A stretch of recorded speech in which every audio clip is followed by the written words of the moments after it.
Unlike the chassis and the lid, the 15.6-inch display is anything but staid, boasting a full HD resolution of 1920 by 1080, and in plane switching IPS, for exceptionally wide viewing angles.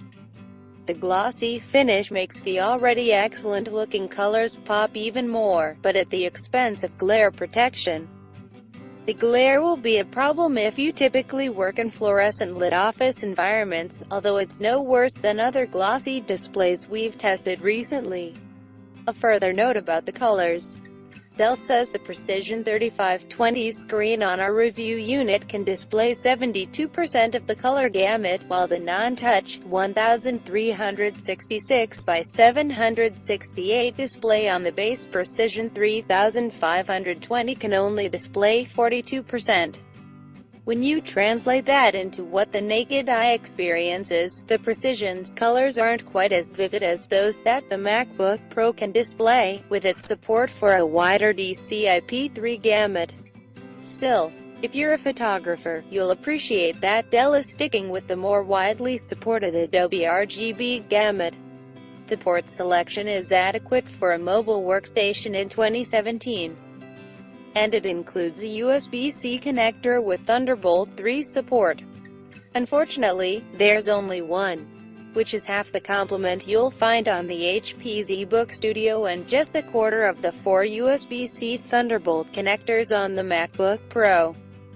USB-C and Thunderbolt peripherals are still few and far between, but it would have been nice for Dell to account for the future by adding at least one more.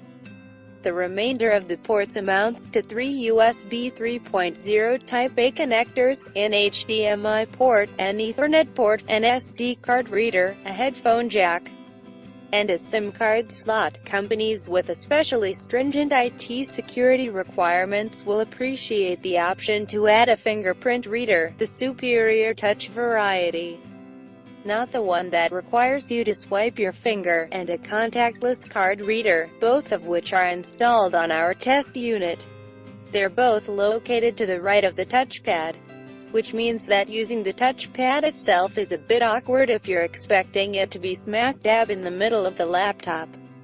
I found myself unwittingly pawing the contactless card reader area several times before realizing my mistake and moving over to the touchpad area. The keyboard helps somewhat with this problem, since the inclusion of the numpad relegates the letter keys to the left side of the chassis, centered above the touchpad.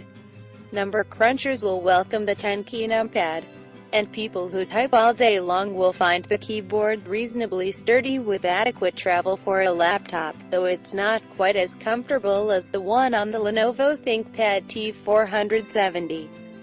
Like the ThinkPad, the Precision 3720 also includes a pointing stick, which will be useful to some but will seem anachronistic to many others, especially given the accurate multi-touch touchpad.